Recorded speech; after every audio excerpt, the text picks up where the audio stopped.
ถอนเงียยังกาโดอินเตอร์ซิเตล่าเนี่ยถอนกาโดเขาเลยเนาะเจไปเราต่อขอถอนเงินตอนนั้นนะตีต่อเราเขาไปเนี่ย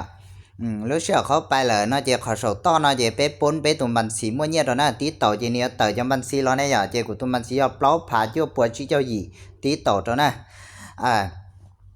รู้เชื่อกูวันตัวสดต้อนนอเลยนะเจกูเราเลือกเขากิมนะอย่ากูตีต่อเขาเนาะก่อนจัวๆแล้วนะโดนแต่เลยนะเจกูไปเลือกกูลุ้มเบนะอย่าว่ากูตั้งอินเตอร์สเตล่านะ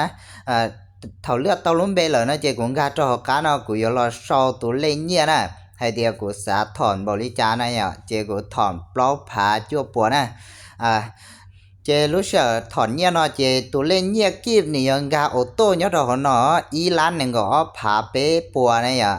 แต่ฉันว่าจะต่อขอยืนยันของเราไปนะติดต่อตอนนี้อ่ะจิตรการต่อยืนยันอีเต็นสีนะอ่ะติดต่อต่อแต่ฉันว่าจะกูชัวร์ก็$1เลยสินะเพื่อตัดตัว$9นะอ่ะจะให้ส่วนเนี้ยเนาะจะเนี่ยตัวโอโต้ตัวต่อไปตรงบัญชีธนาคารเลยสินะ